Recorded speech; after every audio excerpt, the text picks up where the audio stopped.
Game of Thrones Season 8, Episode number 2 is over, but we are just getting started on the Game of Thrones post-show recap live. And now, here are the two guys who are hoping that you are up for some more scintillating conversations tonight. I'm Rob Cisterno here with Stephen Fishback on the Snow It All. Stephen, how are you? Rob, great. Last episode you said you felt a little frustrated. You felt like it was a table setting episode. Little did you know you were in for some more table setting tonight. But I actually think there's a lot to like about tonight's episode. I think, it was certainly not the most fast-paced, crazy episode. But if last week was table setting, I feel like tonight was table setting for the kids' table. Which is a little more fun, a little more wild. Like the adults are over there talking about politics and the realms, and the kids are they want to hook up. They want to get drunk and have some fun. And I felt like there were some fun character moments tonight.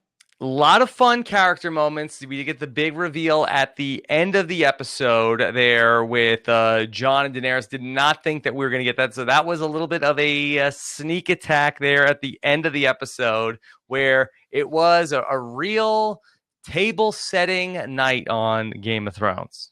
Yes.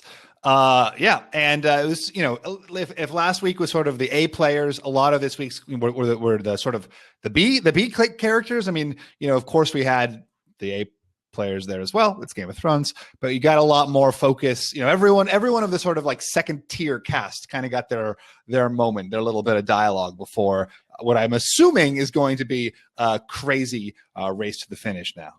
Yeah, so it was a night where there wasn't a lot of Jon Snow up until the very end, but everybody else that's at Winterfell got their moment here in this episode. Yeah, and a lot of really nice character things. You had Grey Worm and Missandei, talking about their future together. You had Brienne getting knighted, which was a powerful moment for her. Arya and Gendry, wow, that I did not see coming. But that in the thing at the end, in the sort of the David's kind of talking about the episode after the episode, they were saying, this is sort of everyone is kind of facing death, right? They're facing what they believe is very likely their last night on Earth, and how they go about that and how they sort of deal with those complex emotions. That's all going to be different, And for someone like Arya, who's this battle-hardened killer, I guess it makes sense. I want to experience this other very human thing that I have no experience of. Well, yeah, we'll get to that. I really was not ready for that. Yeah, I mean, this episode really did bring you there. It was almost like that you were right there. One of these people who is you've been waiting for this huge, momentous event, and you are expecting that it potentially could be around the corner, but instead you're just doing a lot of sitting around and waiting. Yeah. And that you really got to experience that in this episode tonight. The drinking thing, I was surprised. A lot of people were drinking. I mean, I've never been in battle myself, but if I were going to be in battle, I would not want to go in drunk. No, I don't think so. But I kind of feel like that when you are headed into a fight, not that I would know particularly well, I'm not sure if necessarily as you are prepared to meet almost certain doom, if maybe being a little tipsy isn't the way to go into it. It works for Thoros of Myr, right? It worked for Thoros of Myr that one time, but we did get a lot of fun. I'm not going to complain. I know that there's probably people who I'm not on Twitter right now posting about how can you believe this? I'm sure that the quick reaction tonight is going to be that what are they doing? They're wasting time. I can't believe this. Nothing happened. I do feel like that those people are probably going to end up with egg on their face after next week's episode, which I think is going to be this climactic battle to end all battles. So I don't think that there is too much sense in going nuts over a slow-moving episode number 2 after a slow-moving episode number 1 of this final season of Game of Thrones. Yeah, and as Josh commented in your guys' feedback show, most Game of Thrones episodes don't have crazy battles. The whole crazy battle, new addition to the series. I mean, obviously there have been battles throughout, but it's not like most of the episodes have some absurd giant set piece. So, and given what I guess we're hoping for from the coming weeks, it's not totally nuts that this was a really low key episode, since presumably, hopefully next week there will not be a lot of time for character moments and conversations. No, you wouldn't think so. I mean, this was almost like the Blackwater episode, which is another Game of Thrones battle episode, but without the Blackwater battle. Yeah, right. Yeah, exactly. Just although that is a crucial part of that episode. Yeah. But that's, a very well received episode of Game of Thrones. But maybe it's because you have sort of the juxtaposition of the Blackwater battle itself, plus also everything that's going on behind the scenes. Maybe they took a lot of, a lot of people said, right, the episode where they go beyond or the Beyond the Wall, I think it was what it was called, right, where that small group goes to get the white and bring it back, and everyone was like, we loved the talking, we loved the character moments, didn't love the action scenes at the end. And so maybe like the Davids were like, you know what, character moments, talking, no more action scenes.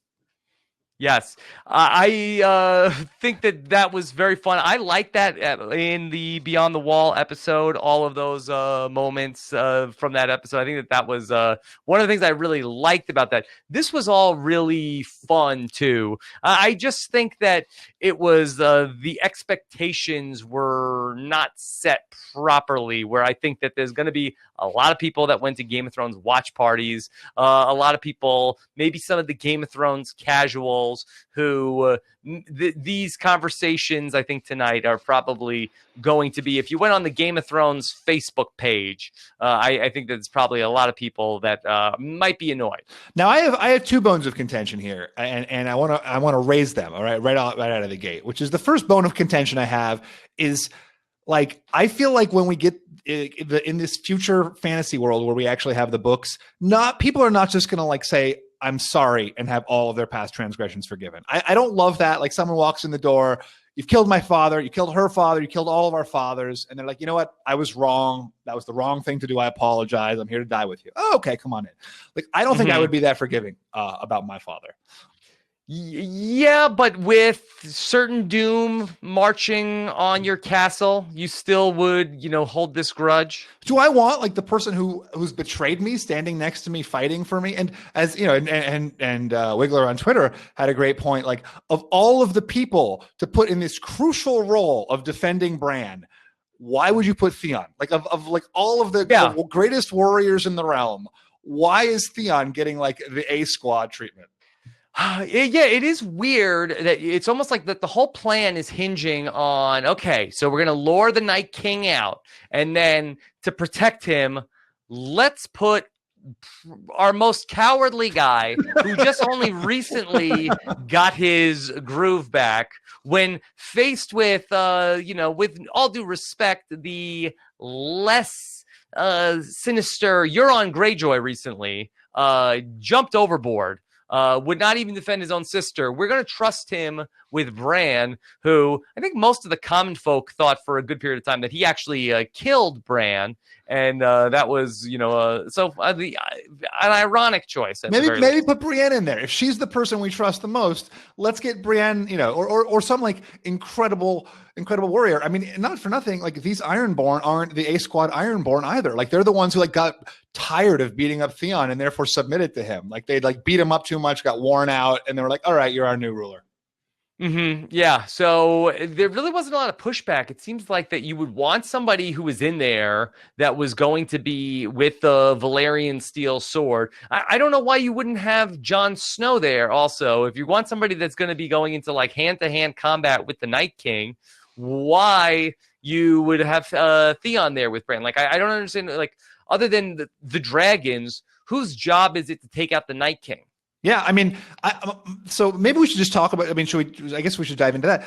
It seems like there's this plan where Bran is going to be the bait, and he's got a little coterie of people around him protecting him. But the bigger sort of the main attack team is going to be hoping to swoop in when the Night King exposes himself. So like there's like a defensive team. And then there's also like an offensive team on this like Night King mission. And then there's like the general sort of mass of Unsullied who are just, going to die to the army of the dead. Mm-hmm. Why? This is what I was thinking as we're talking military strategy, as two of the great military minds in Westeros are here tonight.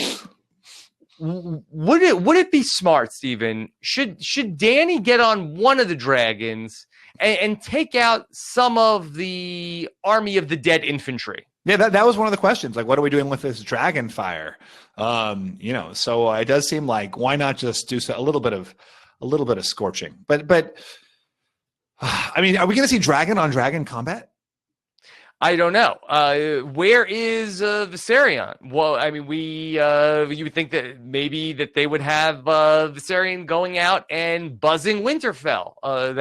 It seems like that the dragons are going to be sort of the major players in this, but we didn't see the dragons in this episode. There was like no talk of other than will Dragonfire kill the Night King? Really, that I feel like that would be a big part of the plan of getting ready. Are you in? Do you think that Dragonfire will kill the Night King? Is this how the Night King No, goes?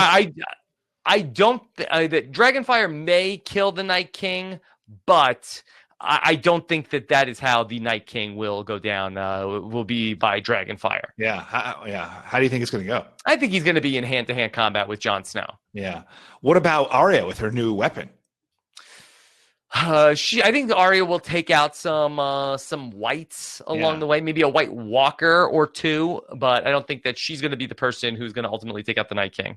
So now that we've seen her weapon, we speculated a lot about what it was last week. Do we have any more clue of what it is? It looks like some kind of like some staff. Yeah, it seems like it's a staff with the ability that looks like dragonglass spears on the end. But you would think that against swords, and I just the Unsullied do fight with staffs like that, but you would think that a sword would cut that in two. Yeah, like and we'll see. I mean, she knows. Well, we'll trust Arya's instincts over our own on this one.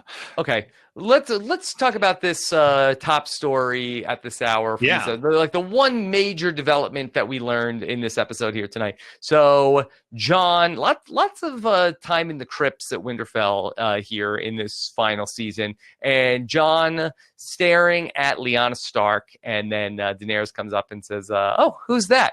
Actually, and Jon ends up not hiding anything. He gives the whole spiel about that was my mother, and Rhaegar Targaryen is actually a good guy, and then goes on to explain the whole thing. And Dany very quickly deduces, "Oh, well, that means that you would have a better claim to the throne than me." And Dany has a really great objection, which is, so the only two people who know this are your brother and your best friend. Like, they're your exclusive two sources for why you're the rightful king of the world.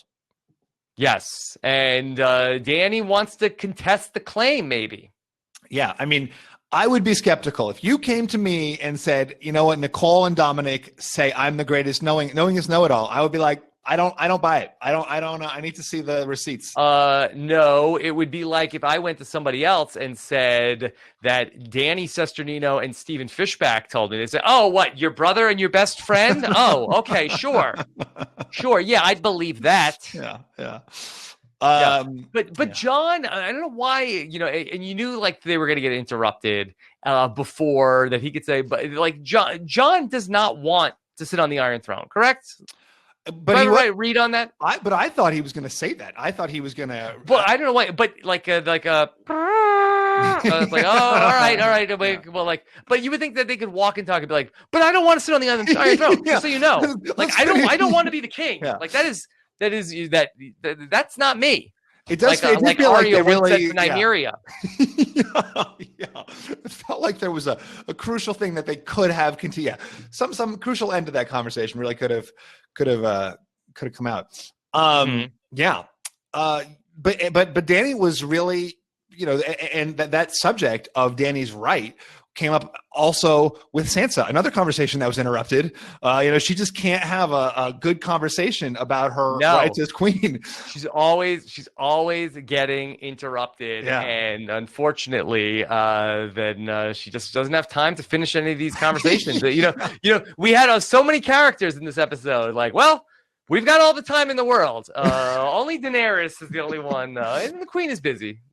Nobody interrupted the knighting session with Brienne. Nobody knocked on Gendry's door while they were getting it on. Yeah. Thank goodness. Goodness. I'm so distracted with getting into everything. I want to mention that here we are on Fan Cred, and if you want to jump on and talk with Steven and I, ask your questions on the fan line, you can push the button in the upper right to get your questions in, to ask your Game of Thrones questions at the end of the recap coming up here in just a bit. So looking forward to talking with anybody who has a question for us here tonight.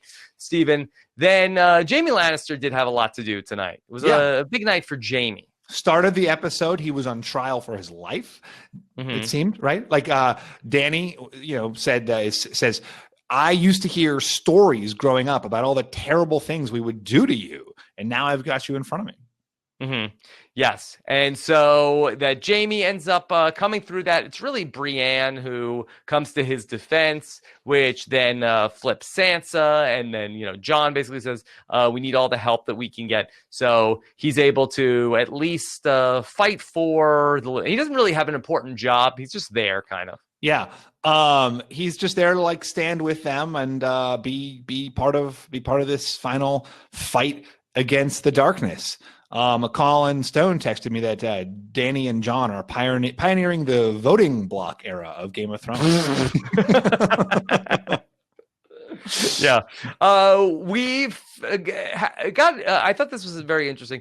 There was one moment where we're sort of like talking through what is the motivation of the Night King? And that was something that has been talked about a lot in the lead up to season 8 of what does the Night King want? The Night King has never spoken a word in the series. What does the Night King want?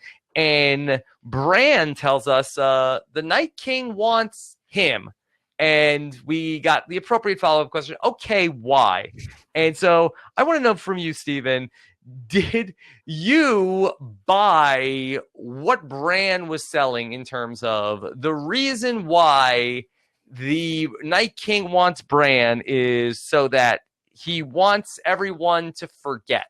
You know what? I actually thought this was really cool. And I was very nervous. I said it last week. I was nervous about learning the Night King's motivation. I didn't want some he was mad at his mom. And so he decided to wreak destruction on the Seven Kingdoms and bring about an era of eternal darkness. But I thought it was really cool that he does want, this is a force of death. This is a force of destruction. And the ultimate destruction of all humanity is forgetting. It is losing your memory. It is losing your ability to connect with your past. Game of Thrones is a series that is so focused on history and what has come before. And, I think so much of the emotional pull of these, even just from the very start, you enter this world that has such a rich history where, you have so many, incredible moving things and relationships in the past. And I really think that tug of history, that sense of memory is an animating part of this show. And so I thought that the Night King's desire to destroy Bran as the symbol, not just a symbol of memory, I guess, but also the living embodiment of the memory of these realms. I thought that I love that. I thought that was really cool. What did you think? Okay, well, I'm glad that you were so high on it because I really felt like, really? That's it? That's it? That death is death. Death is not forgetting. The history of the realm could be lost. Oh no, God forbid.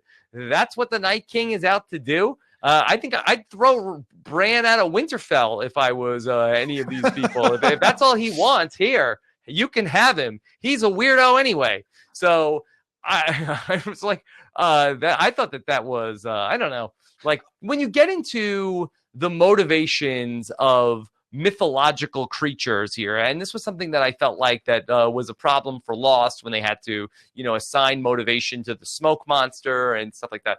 Okay, so now like this is the master plan for the Night King, that he's about, making humanity forget the history of, what's the next stop? Citadel is going to burn that place to the ground.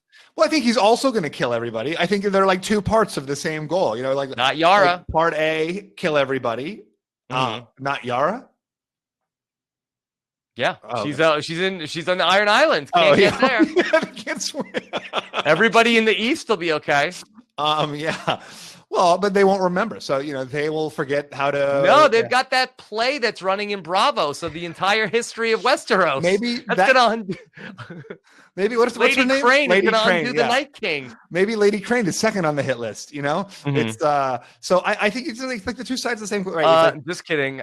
Lady Crane's already dead. I know. Don't at me. Don't at me.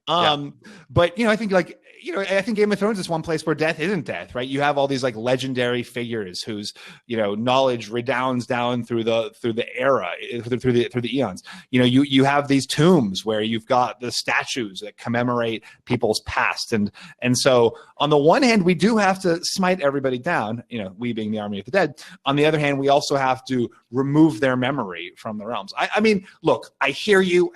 Like, he's a force of death and destruction. He doesn't need any more than that. But if you're going to have some motivation, I thought that was pretty cool. Okay. All right. So that's what we found out about Bran. Bran got to have the meetup with Jaime Lannister, that they have not been in the same place at the same time back, other than last week, since the first episode.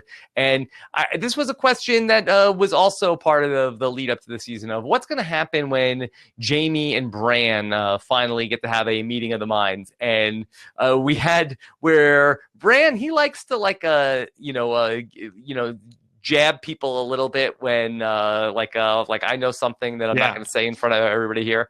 But Jaime asked him, why didn't you out me? Why didn't you tell everybody what I did? And I thought the Bran had a good answer. Yeah, which was then you would not be here to fight alongside us. It doesn't do us any good if we just kill you. So that was pretty good. I did think it was funny in that room where like Bran just like pipes up the things we do for love, like, and everyone's like, okay, weirdo, like, all right, whatever. Like, everyone's kind of like, okay. That was as a non sequitur. That is random. Yeah, and I mean, it's kind of tenuous that Jaime would even remember something he had like offhandedly said 8 years ago after he, pushed some kid out a window. Like, would you remember like 8 years ago? I had the funniest quip, when I pushed that kid out the window. You'd remember. You would remember. I had the best line. I have too many. It'd be so hard for me to remember just one. But what I liked at the end of that conversation was where Jaime's like, well, what about after this? And Bran says, well, what makes you think there is an after this? And Jaime's like, well, because it's only the second episode of the season. But I did think that thematically, I felt like that there was, that idea brought up a couple times in the episode of like, what happens after this? If there is an after this. I think that was on the mind of a lot of the characters in this episode. And I thought, and throughout, I thought it was really cool to see Jaime as just this completely humbled figure. He has come so far from those first episodes in the first season, and a lot of the exchanges that we saw this episode were just kind of him being this totally transformed individual. He's, you have that scene with him and Brienne, where Brienne says, how has it been so long? We've been talking this whole time and you haven't insulted me. And Jaime kind of like awkwardly says, do you want me to insult you? He doesn't even have like his insult groove. That's how I feel about you when in this conversation that you've gone too long without insulting me. Yeah. Well, I'm here to serve as a co-podcaster under you. It'd be my honor to serve under you. Okay, well, I will knight you by the end of this podcast as an honorary podcast award winner. Does Jaime really have any authority to knight Brienne? He says any knight can knight anybody else. I think that he is pulling Brienne's chainmail right now, because I think that Jaime is disbarred from. I do not think that he has any authority right now. I mean, Cersei is trying to assassinate him. I do not think that he has any command of any forces of the Seven Kingdoms. Maybe that's like the really climactic end of the series, is that we've, people are dying. We lose all these major characters. Arya's dead. Dany's dead. Sansa's dead. And we learn too that Brienne never was, authoritatively knighted. Her knighthood was illegitimate. Well, I just think that somewhere down the road, if there is an after this for Brienne, that she's going to be somewhere like, hey, Lady Brienne. She's like, actually, it's Sir Brienne. Oh, really? Since when? Like, Jaime Lannister knighted me. Yeah.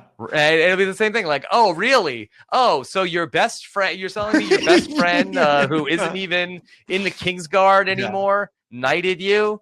And you want us to believe, like, he did, I swear. Ask Tormund Giantsbane. It does seem like if any knight can knight anybody, it's like a system that's rife for abuses. You know, I mean, I would, it's cronyism. Yeah, exactly. It's really what this is. Yeah. So we're having fun. We're bouncing around here. I know Sansa is very worried about feeding everybody at Winterfell, but if all of the characters could simply chew the scenery like Tormund Giantsbane has been able to do here in season number 8 of Game of Thrones, no one would be hungry. Yeah, that was great. You really you did a great job of that was a great extended metaphor. Really like that. Thank you. Yeah, I will do or say anything to impress Brienne. I could not believe how long that went on for of Tormund's anecdotes and stories for Brienne. If the last shot of the series is in Tormund and Brienne's wedding, then I'm not sure if the payoff will be worth it. What was your favorite of them? I mean, when he talks about how he when he goes on about my name is Giantsbane. You want to know how? And then he goes into how he killed a giant, and then he got into the giant's bed with his wife. And then you know what happened next? She nursed me for 3 months like I was her baby. Giant milk. That's the secret of Tormund's success. Do you think that is that going to be canonical? Yes, yeah. I think so. Why was he spilling all of the milk on himself like he's never drank out of that giant horn before? Oh, I didn't even notice that. I was, I guess maybe he was nervous. I totally didn't notice that. Yeah. Okay. But I mean, Tormund was hilarious. I just can't believe how much time they gave in this episode to Tormund's anecdotes. Oh yeah, I mean the whole thing, just like that's what was so great about this episode was you did get these like really fun moments that just kind of, they almost wouldn't fit into a normal game. Like, right. Season 4, you probably wouldn't get this. If there weren't only 4 episodes left of the series, this would be my favorite episode of all time. Yeah. Oh, really? It was a lot of fun. It's just like, oh boy, we got a lot to do. Oh, I see what you're saying. Yeah. You're like, let's move on. Let's get on with it. Yeah. Right. This was, I feel like that this was like a lot of secret scenes, and we didn't really see any action. Yeah. Well, let's talk about one conflict we did see, which was the Sansa and Daenerys conflict. Yes. So it seems like Jorah Mormont tells Daenerys, first he says, go easy on Tyrion, he's a good guy. Mm-hmm. And then he says, and one other thing. And then we see, Daenerys go to Sansa. And it looks like it's kind of at Jorah's behest that he's trying to like make nice with Sansa. Sometimes she's trying to make nice with Sansa at his behest. And so she sits down and is like, we're two awesome queens. Like, why are we at each other's throats? Yeah, I like that because I felt like that one of my major complaints with season 7 was all of the friction between Sansa and Arya, and I'm glad that we weren't going to go down that road too much. Seemingly, I'm like, oh, good, okay, we're both awesome queens, and we both men aren't used to us leading them, and why are we having beef? And then, but then it sort of ended on after Sansa says, well, what happens next? What happens for the North? And then Dany like pulls her hand back. Dany, could you at least like get to the Iron Throne before you're worried about what's going to happen in Winterfell? Yeah. Although I mean, her whole thing is like, if I'm Dany, I'm like, I want my ducks in a row before that. Like, let's sort this stuff out here where we're all friendly, mm-hmm. before. But I hear you. Like, if like everyone's gonna die, what does it matter? What happens in Winterfell? Yeah, that's interesting. And then they were interrupted. So they were interrupted again by your Royal Highness. Please, we have urgent business. Theon is here. Like, oh, why did you tell me Theon Greyjoy is here? Yeah, should have come in 5 minutes ago. If she has to greet everyone who walks in the doors of Winterfell, like no wonder she's always being interrupted. Yeah. I mean, I don't know why that wasn't like Danny be like, yeah, okay, can you tell Theon I'll be right with him? We're kind of in the middle of an important meeting here with the Lady of Winterfell. Yes. And Sansa, big hug for Theon. Yeah, I did I was surprised. And when Podrick was singing his song and we were kind of like flashing to all of these people experiencing their moment, there you have like Sansa and Theon laughing it up together. Yeah, I know he got her out of Winterfell, but he was responsible for, a lot of bad stuff that happened also. Yeah. So. Roderick Castle. I mean, that was his name, right? Everyone who was inside Winterfell, like all of her lifelong friends growing up, are dead thanks to Theon. Yeah. Yep. So, look, Sansa's very forgiving. Yeah, I guess so. Again, I don't think I would be able to. I would be like, you know what? Let's keep the Ironborn. Let's kill Theon. Yeah, I think it would be sort of like, you know what, Theon, put her there. You're a solid guy after all. Oh, really? You would just be like, that's cool. No, I think that the embrace I thought was a little bit like, a little too much for Sansa. Right. After he has been responsible for the death. We're even now. Okay, you saved me. You killed a bunch of Northmen. They say the North remembers, but I'm finding that to not be always the case. Yeah.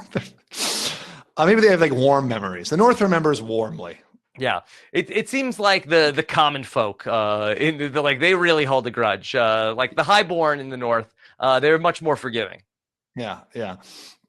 Steven, okay, we have to talk about Gendry and Arya. They were on our ship watch last week, and I have to say I was not ready for this. I was not prepared. That ship was a motorboat. I did not think it was coming so fast. Easy. Yeah. Okay. Well, not that. I just meant in terms of speed, not in terms of. Yes. Okay. That was weird. Again, it all happened very suddenly. Once Arya started negging Gendry about how many women he's been with, and then we were like, I'm like, this is happening. Okay. At what point are we cutting away? And then we didn't. Our astute listeners, one of them in the chat talks about that Arya's bodysuit. I didn't even want to look. I was like, this was too weird for me. She was wearing a bodysuit? I don't allegedly by somebody in the chat. I've not had this confirmed, but honestly, I was uncomfortable with the whole thing. I was really. It's like seeing in my mind, she's 12 years old. It's like, right. I understand that. I understand she's a grown up, but in my mind, she's still a kid. Yes. Yeah. I was really, even when she was when she was started first asking him about his number, I was like, this is a little bit, this is going in a weird direction. Yeah. And then she's like, let's do it. Let's get, good for Arya. Get it, girl. But for me, I was still that I was not ready. And her face afterwards, I don't think she thought it was that great. That is true. She kind of looked glum when she was lying there, staring off into the distance. Gendry, not the most experienced guy. That he's no Podrick Payne, I guess. But he's got Baratheon blood running through his veins. Cersei has famously said that Robert Baratheon is a terrible lover. Yeah, I guess that's it. Yeah. It does. It's in the blood. Yeah. Well. Yeah.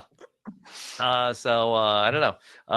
We'll have to go back and see if we have any good Renly stories. Stannis, terrible lover, probably. Yeah, I mean, I guess Renly was not great for Marjorie. Great for Marjorie. Yeah. Loras, a different story. Yeah. But all right. Should we talk about the big group of singers with Tyrion and Jaime and Brienne? We talked about the knighting and Podrick. Who else was there? Also, Davos was there. Oh yeah! After he gave out soup, there was some fun. Soup what was distribution Davos moments. Soup scene? What was that about? And then they had to like cram Gilly in there. It's like, we got nothing for Gilly to do. Like, oh, have her show up at Davos's soup kitchen and and gaze benignantly at a little girl. And, no crypts for you. Yeah. Yeah, that was a little bit strange. Who is this little girl? Who is this girl that is wants to go fight and then is going to go to the crypts with Gilly? Yeah, it was a little strange. It was a little weird. I'm like, do I know her? Am I supposed to know her? No, I don't think so. I think is she like an avatar for Shireen? She's just brave little girl, to show the bravery that lives within the smallest of each of us. Mm-hmm. Yes. I'm like, does this girl have grayscale? Or it looks like a wound. It looked like a burn or something. Yeah. Yeah. Like, okay. Well, maybe I don't know if she was supposed to be like reminding Davos of Shireen, and then she has this sort of like her face was marked up a little bit. Yeah, it's funny. It makes sense. I didn't catch that. I just thought it was like, here's a plucky little girl, and what do we do with her? We're all going to die. Should she go to die? Yeah, her name is Teela. Huh, okay. Like He-Man's sister. Interesting. Yeah. Yeah. And Gilly is going to be hanging out in the crypts. This was something that came across my Twitter where and I don't have it open right now, but are the crypts the right place for everybody to be while the army of the dead marches in? Yeah, I mean, at Hardhome, didn't the Night King just like raise up all of the dead people who were there to go attack? Like, why would you go down with other dead people when you know that that's basically his major superpower? Yeah, this is a similar thought from Daniel Rothair on Twitter. Facing a threat that raises the dead, let's be sure to hide the women and children in the crypts, the places where the bodies of hundreds of years of Starks are buried. I'm sure nothing bad will happen there. Nope, nothing at all. Although actually, like dead, like Ned Stark would be a pretty cool, maybe not the most emotionally moving thing, but a pretty cool scene. I would be into that, like dead, headless Ned. How would you know it was him? Maybe he's like holding his head by his hand. Yeah. Yeah. Pretty cool. Oh, that would be... I should be directing these things. Yeah. We should write the next couple of books. Just bang them out. Could you get George R.R. Martin on Paraphrase podcast? Yeah, you're right. There's too much. The beginnings are too long to talk about. If I was just talking about the first chapter, it would be, a 6-hour episode. Yeah. Yeah. And speaking of the crypts, there was a conflict between Jorah and Lyanna, which was interesting, where Jorah is trying to get Lyanna to go in the crypts. And as always, Lyanna is not having it. Yeah. And of course she's not going to go into the crypts, and she's going to go and fight with all of the Mormont forces. Yeah, I'm looking forward to the scene where she tells off the White Walkers. Really shames them. Yeah, they're like, wow, she is one tough customer. Yeah, she's I guess we can't forget her. She's too unforgettable. Yeah, I thought that was pretty cool. And she's the head of House Mormont, right? Like, she's and then Jorah is just some, loser. Jerk. Yeah, excommunicated. Although now he's got Heartsbane. Now he's got Heartsbane, and interesting, like all of this, like sword, like passing off, where that Jon has the sword of House Mormont in Longclaw. So now Jorah needs a sword from a different house. And so, whose sword will Sam get? He needs Needle. He can take Needle from Arya. Yeah, Arya's got this new thing. She's got a new thing anymore. Yeah, yeah. A lot of swords being shuffled about. Missandei and Grey Worm. We got an update on them tonight. They could be headed to Noth at the end of the series. Yeah, they're trying to figure out where to go, where has good beaches. It's like planning your summer vacation. Like, all right, whose family do we want to be with more? Like, which place has the best beaches? Mm-hmm. They figured it out. Yeah. Will Missandei and Grey Worm make it to Noth, Stephen? Yes, I think yes. I've seen some speculation. Nah. Yeah. You see, really? You're out? I'm out. They're not making it to Noth. I've seen some speculation that, the 3 betrayals of Dany, once for blood, once for love, and once for gold. Theoretically, Jorah Mormont is the gold. Mir Mazdur is the blood. I've seen some people say that maybe the love is Missandei and Grey Worm. This scene actually made me not think that, because they really like set up stakes for them, both of their commitments to the battle and their kind of longer term, goals. I think that if that was going to happen, like they would have maybe like sown the seeds here of an imminent betrayal or a possible betrayal. I had not heard that theory, but I can't see where Grey Worm is going to turn his back on Dany. Like, are you saying like that Dany is somehow like in trouble and he goes to save Missandei instead? Yeah, or like at a crucial moment, they're like, you know what, we love each other more than we love all of these other losers. Mm-hmm. Yeah, possibly, but I don't see it, and I feel like that one or both of them's not coming out of this alive. Yeah. Yeah, you're probably right. That's I think that we are gonna have to lose some folks next week. Grey Worm has got to die at some point, right? I mean, Grey Worm, he's in the thick of every battle. Yeah. You would think so. You'd think that. I guess. Oh, go ahead. Sorry. No, I mean, you either die a hero or live long enough to have boring scenes in Noth. And I guess like it's like the classic movie cliche, right? Where as soon as you like say what your long-term dream is, like you're done. That's it. That's it for you. Like when we get out of this, we're going to be on the beaches with our families. Like that's it. You're finished. Yeah. We had some scenes with Arya and the Hound catching up. Not really anything too eventful. They threw Beric Dondarrion in there. Arya is like, look, this is too boring. Yeah, too boring. I was sort of surprised how boring that scene was. Like these characters have such great history. That was, I think, my least favorite of all of the catch-up scenes. Mm-hmm. We got a lot of Tyrion in this episode as well. Yeah. I mean, yeah. And this, I said at the start of the show that I have two complaints. The first is how easy, how basically everyone just apologizes for their past sins. The second is I really feel like Tyrion as a character is just not what he once was, and he's just so irrelevant. Yeah. We've been saying this for a while in terms of the rewatch where, I think that peak Tyrion is probably around season 2. And then, he really does. He goes through a lot. He's got the, the whole thing with being framed for Joffrey's death. And he has some great moments there. But really, once he heads east, Tyrion's best days are behind him.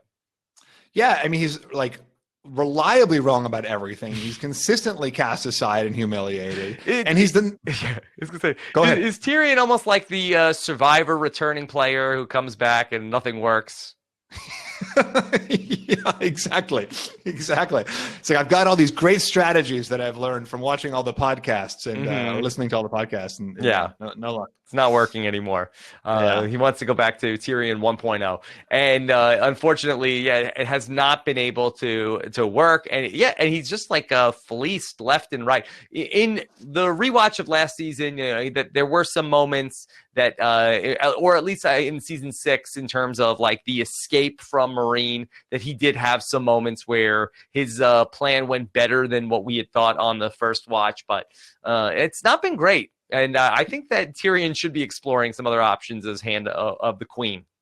Yeah, Dany's consistently like negging him and just like casting him to the side, and it's and then he looks behind him, right? And who was it? It was like Varys and Jorah, and he's like, well, one of you will probably be wearing this soon. Yeah, Varys has had almost nothing here in season 8. He was the one character that they talked to every single person, including Tila. And Varys, did he have a line in this episode tonight? I don't think so. Which scene would you have put him in if you were going to put him in any scene? I mean, you could put him in the drinking party. I think that would have been fun. That he could have been hugging with Theon and Sansa, the three of them, best friends. Sure. We had some good stuff with Tyrion and Jaime reminiscing about how they're going to probably die. They're going to talk about how I wish Tywin could have been here. Yeah, only to see his sons die defending Winterfell. That was a pretty good line. Mm-hmm. Yeah, pretty good. All right. Anything else from this episode? We have our big fight coming. I really do believe next week, and I could be wrong about this. So next week we're going to start with our extended runtimes. I think that's going to be the episode that if we're not blown away next week, then I think something's gone terribly wrong. What do you think it could? What if? How could they extend the table setting? If it was, what would it possibly be if they were All if they King's could Landing extend? episode next week. Yeah. Wow. Wow. That would be the greatest betrayal of all. By the way, are there any of our like principal cast anywhere else other than King's Landing or Winterfell? Well, Iron Islands I is guess so. I the guess so. one That's the the only one one. person. Like I don't think we'll Oh, see what Dorne again. Robin? I House guess. Aaron. Yeah, who's watching him? Yeah, all of the knights are here. Yeah. Bronze Jan, Bronze Jan Jan Royce. Yeah. Jan Royce. Sansa's always meeting with Jan Royce. Yeah, who's watching out for Robin Aaron? Yeah. So I don't know. Maybe he'll come back and sort of like maybe once the Night King takes Winterfell, he'll come in and and storm in. Our oh my god, I'm totally blanking. The two characters who defended Bran they're gone, right? Well, one is dead, but the girl she's gone. Oh, forever. Mira Reed. Mira Reed, thank you very much. Yeah, I think I'm pretty sure she's that's a wrap on Mira Reed for the series. So I've been wanting like all I wanted from Game of Thrones was Howland Reed to somehow like come storming in, because like Ned Stark talked so much about how rad Howland Reed was, and I've been waiting so long for Howland Reed, and I think I'm gonna have to say goodbye to that dream. Yeah, I think so too. I saw in the preseason, like in the long lead up to the season, I saw articles written about how Howland Reed could be the key to everything. I don't think so. Probably not. Yeah, Probably at this point, not. probably that would be a real surprise. That would be a real character shocker. who has no relationship to anybody. Mm-hmm. Yeah. Steven, then could Bran see the outcome of this? Like, does Bran's vision extend to? Could he see like next week? Yeah, it is interesting. He seems everything he's said. I was surprised that they didn't like give him some line like, I can't see past this moment. Anything could happen. I feel like you sort of, we've had that and that's been a neat way for people for writers to kind of solve that problem of a character who knows too much to be like, this moment it's all gray. There are too many possible outcomes or something. And I thought that we would get something to kind of address that, because theoretically, if Bran can see the past and the future, like, yeah, he knows what's about to happen. Well, I thought it was interesting that he's talking to Tyrion, and Tyrion is asking him about, what has happened to him. And, Bran does like the movie cliche thing, like, oh, it's a long story. Tyrion's like, well, if only we were stuck in a castle with nothing to do. If only we could tell them. But then we never got any of the fallout from that. I guess Tyrion heard the whole thing and was like, oh, okay. Right. That is pretty interesting. See on the flip side. Okay. Yeah. So I see in the chat, Bran isn't Doctor Strange. Doctor Strange. That's exactly what I was thinking of. Yes. Yeah. Okay. Next week, Stephen, can you see into your green site and tell us 1 week from now? Yeah. How does next week's episode end? Oh wow, a big death, right? Definitely a big death. We maybe they lose. Are they gonna defend Winterfell? That's the big question. I don't know. I feel like next week ends with we lose Winterfell.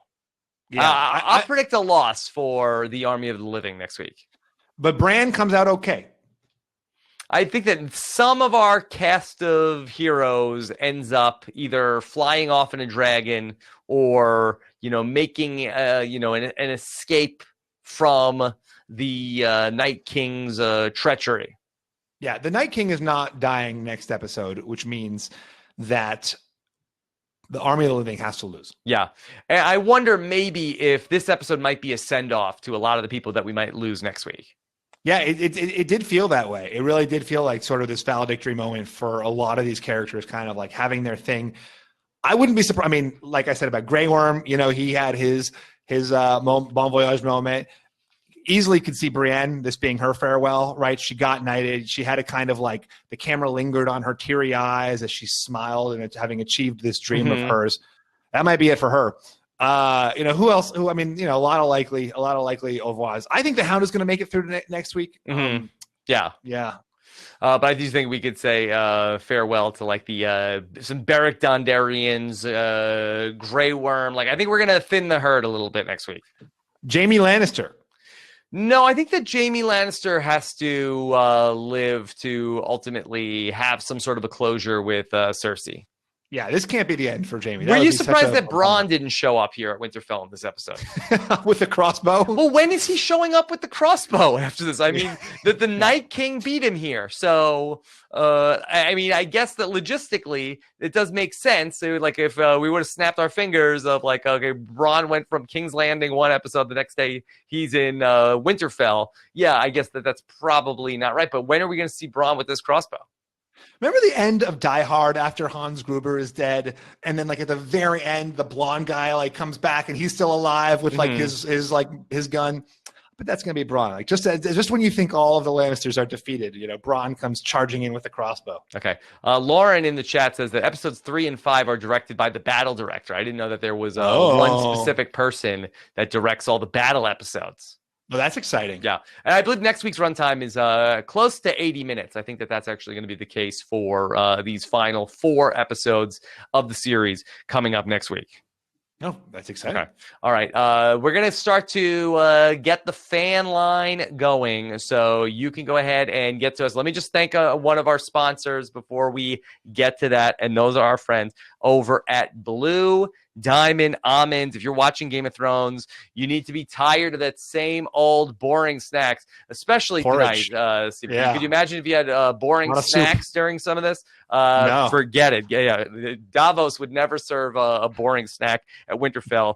Winter's here, and so is the perfect snack, Blue Diamond Almonds. Whether you're going to work, bored at work, leaving work, these almonds are the perfect snack. Honey roasted flavored almonds, sriracha flavored almonds, wasabi and soy sauce flavored almonds. Do we have your attention? Why keep snacking on boring chips when you could go to the store and pick up Blue Diamond Almonds right now? Even Bran can see into the snack food aisle and knows that Blue Diamond Almonds are the never boring snack that you can eat anytime, Stephen. The things we do for almonds. The things we do for almonds. Yeah, especially wasabi and soy sauce. Whatever the moment, Blue Diamond Almonds are the perfect snack. Don't deny your cravings. Go pick up some great flavors right now and eat them. Blue Diamond Almonds. Crave victoriously. Okay, let's go ahead and fire up the fan line. We have Josh in San Diego is ready to go. Okay. Let's go ahead and patch him in. Josh, are you there, buddy? Hey, how's it going? Come in. It's going great. Hey, Josh. Yes. Good. Josh.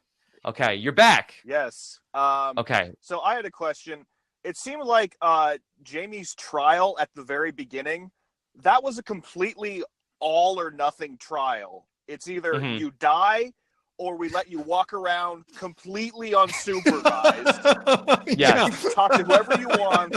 We're not going to have like 2 Unsullied watching you, nothing like that. Yeah. So it just seemed a little... I don't think Daenerys would do that when he tried to kill her 5 episodes ago. They did have a big thing where like they gave him back his sword. That's really funny. That's true. It's like it's A or B. There's no middle ground here. Yeah. So that was funny. And then I had a question for Steven as someone who has experience with stuff like this. Are Tormund Giantsbane's stories real, or is this a Coach Wade situation? Oh, interesting. Yeah, that's interesting. You're right. There might be. There's probably like a little bit of Coach in Tormund. Whenever anyone is saying like, have you ever done this crazy thing? He's always raising his hand. Like I've been the one guy to nurse at a giant's bosom. Yeah. So that's interesting. Some business with a bear. I can see it From a few years ago. Exactly. See, but the stories are not just only when Brienne is around. So maybe you think he just wants to be liked by everybody? I don't know. He's a teller of tall tales. Yeah. Okay. So those are my questions. Thanks, guys. Josh, thank you so much, Josh in San Diego. Okay. All right. Steve in Austin is going to be joining us next, so there's no confusion. Not Stone Cold Steve Austin. This is Steve in Austin is going to be joining us. Okay. Yes. Hello, Steve. How are you? I'm good. Long time no talk, guys. Yeah. Hey, how are you doing? All right. So I want a quick note before I get to my question. So the note is just the singing scene I felt was real homage, however you say it, homage to the band playing when the Titanic went down. And it even went so far to like show Sam, Gilly, and little Sam in bed, just like they did in Titanic when they showed that family. Anyways, so go. That's interesting. Yeah, I also thought Podrick Payne was looking very dapper, Steven. I thought that that I was like, hey, when did Podrick Payne get so hot? Yeah, and we can really wield a sword. He was really like, yeah. He and Theon really grew a head of hair between seasons. I don't know what happened with that. They had a makeover. Yeah. So my main question: does any part of us think that Daenerys does end up not fighting in this battle next week and her dragons? I have to say, I kind of thought at the end of the episode, like, is Daenerys just going to peace out right now? Because she's like tired of defending these Northerners, and she just said she did call it Jon's battle. She said, "I'm here like for Jon's battle." Exactly. Yeah, so why does she want to risk herself and her dragons if she thinks that Jon is challenging her claim? Yeah. Wow, that would be a dick move. The only reason why I think that she will not do that is that she can just get on a dragon and leave, and the Unsullied and the Dothraki are kind of screwed. So I don't think that she would leave her people behind. She did that in season 5 in the arena. She left everybody. Well, that was a little bit of a different story where they were trying to get her out of there. It was like the Secret Service was like coming in like, get the Khaleesi out of here now. And they got her on the dragon and got her out of there. It wasn't like that. Like, okay, you guys have fun in the battle. I'm leaving. And you think she would have a bone to pick with the Night King after he, turned her other dragon into an undead, beast. Speaking of the Secret Service, do we think we see Dario and his 2,000 second sons? I don't think so, because the Second Sons are different than the Golden Company, right, Stephen? Would you say that those are two different things? Yeah, they're different mercenary groups. And also, I think the Dario's retired from the Second Sons. Oh yeah, he did. No, I don't know about that. I think isn't he like ruling Marine? I think with the Second Sons. The Second Sons are ruling Marine? That doesn't sound like what Dany wants. They're enforcing her rule. Yeah. Oh. I don't think that they're then if Dario got put in charge of Marine by Dany, I don't think he's gonna take contract work to go work for the Golden Company. Well, hopefully next week we get a really long scene about what's going on in Marine and just sort of the politics. I think next week is the all Marine episode. We're gonna check it. It's been a season and a half since we've been there. We got to check in. It's Marine in the Iron Islands. Yeah. See what's happening over there. All right, Steve. Thank you. Hope you're doing great. The great prolific Steve Davis here with us live on the fan line. Okay. Steven, let's see. Wade in Cleveland is back. Okay, let's Wade. Check in with what Wade has to say. All right, let's fire up Wade in Cleveland. Hey, what's up, guys? Wade, how are you? Wade, how are you? Not bad. How are you guys doing? Doing very good. So I have a kind of a weird theory. It might be a little far-fetched about Bran. So I know you guys were kind of on opposite sides about liking the Night King's motivation and all that. What do you think the chances are, like, if Bran dies, that all the people lose their memories and fall? Like, sort of similar to how the Night King died, all the walkers fall. Do you think, like, there could be... So everybody loses their memory if Bran dies? Well, see, because you talked about, like, how if he falls, like, it's the endless night. And, like, you think it could be a kind of a thing, like, he's the one target for the Night King. If he gets Bran, the humans fall. I thought I didn't necessarily think that like if he dies, like everyone immediately, loses their minds. I more thought like he's like the memory for Westeros generally. It's more like a symbolic. I think we're getting ready to jump the shark if that's what happens here of Game of Thrones ending of like what everybody lost their memory. It's like wait, hold on. Happened, but I just wonder if like that could be like. Oh, maybe that's how Jon and Dany can be together because then they would forget that they're related to each other. It's like eternal sunshine of the spotless Bran. Yeah. So, I have a quick thought about Arya too, which I thought was kind of weird. I know it's not about the bodysuit, is it, Wade? No, it's not. Don't worry. Okay, we don't want to talk about that. Okay. Neither do I. Trust me. So like the last few episodes, I thought she was getting this like sort of almost a Survivor downfall at it, where she's just been like super cocky about killing all her enemies. And like this episode, she just kept talking about how she thought they were gonna die and it was their last days alive. Like I thought that was kind of weird. Do you have any thoughts about that? Am I being crazy? What do you think, Steven? Josh has said that he thinks that Arya is not going to make it through season 8. Arya did infamously have a prank with Jimmy Fallon that she said she was going to die in the second episode. She made it through. Night. She had a big night. But she did die in the Shakespearean sense. She did. Yes. Okay. So there you have it. Or she didn't actually. I think maybe based on her face. Okay. All right. Sorry. I don't know how to pivot from that. I don't think I thought Josh's thinking was very persuasive. I thought that the idea that there's no real gut punch left. Like anyone, we all like cherish Arya, and that her death would be the most impactful, and therefore it's something that almost like has to happen just because like Martin's basic, his whole idea is to just like kill us by killing our favorites. And so I think I found that really compelling, and I think I buy it. Yeah I'm almost seeing it too, because like it's like first 2 episodes have been so like chill, like they're almost lulling us into a sense of security that's making me even more scared for the next episode. But Okay. All right, thanks a lot, Wade. Okay. I definitely think we're going to see some. There's someone important has to die next. A couple. We got to have a couple like real tragic goodbyes next week. Yeah, I don't know necessarily what there is for Arya to do moving forward. But that being said, I guess she's still some names on her list. I think Arya is going to make it. I don't think that they're going to kill her. I don't think they'll kill her next week. I think that might be. I buy Josh's theory though that she's not making it out of the finale. Okay, Steven, any other thoughts on episode number 2 of the Game of Thrones final season?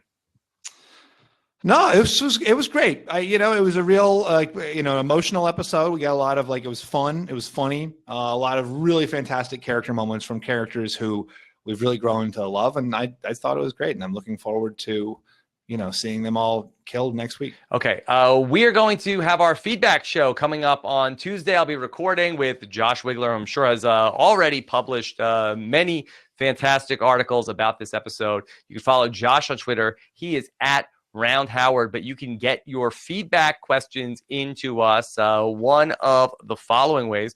You can either send us an email, got@postshowrecaps.com. Go to postshowrecaps.com/feedback, or go to postshowrecaps.com/voicemail to leave us a voice message for that show coming up on Tuesday. Or you can also tweet to @Round Howard, who's going to put together all the feedback questions from this episode. Steven. Wow. Okay. All right.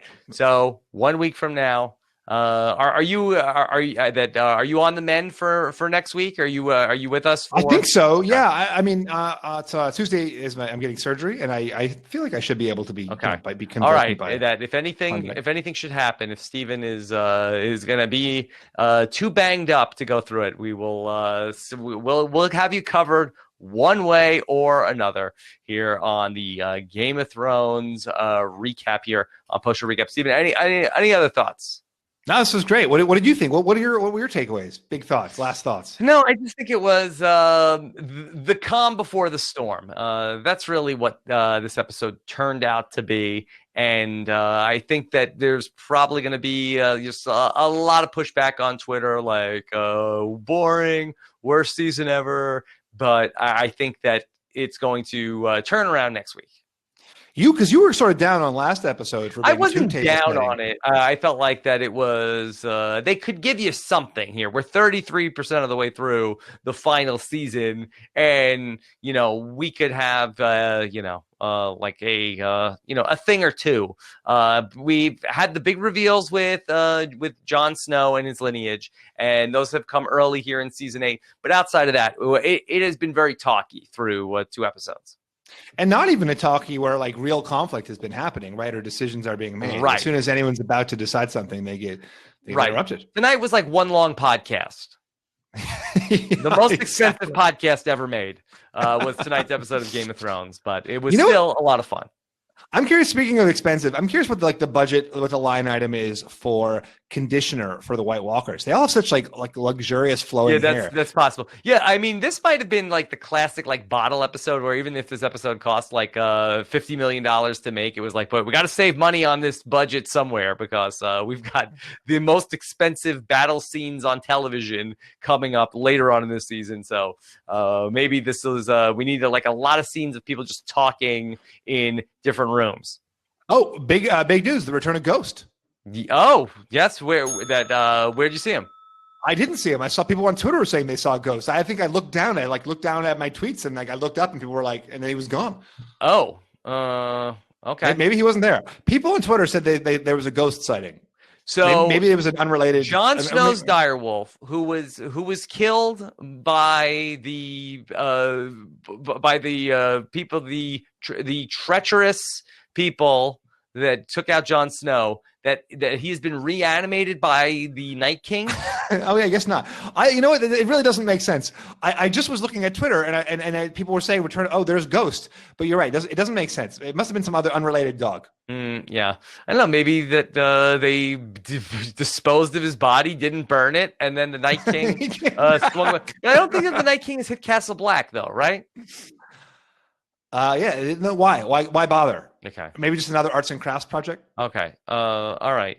So Nicole, he was standing behind Jon and Sam. Well, wasn't it? Didn't he get off when they killed Jon? I don't know. A ghost never died. Okay. Yeah, Ghost never died. Oh, okay. Seems foolish to not. Yeah, I believed you. I believed you. Look, oh my god! Look, I had also to keep track of the people. You know, I felt so ashamed of myself for not knowing. I was trying to cover. I am a noted pet lover, but I I assumed that the same thing happened like with Rob's direwolf. Yeah. Okay. All right. So there's one for another thing for people to yell at me on Twitter about. Okay. Well, I feel like add I'm it to the list, scenario. people. Yeah. Okay. Yeah. All right. All right, Stephen. I pretended that I knew. You legitimately didn't know. I pretended that I didn't know in order to seem, to play along. Yeah. Okay. All right. So great job, Stephen Fishback, as usual. And of course, thank you so much to everybody who was able to watch us live. I know we were having some technical difficulties with the stream tonight. So thank you for your patience hanging in there or listening to us on the audio podcast. We greatly appreciate it. Take care, everybody. Have a good one. Bye. Bye.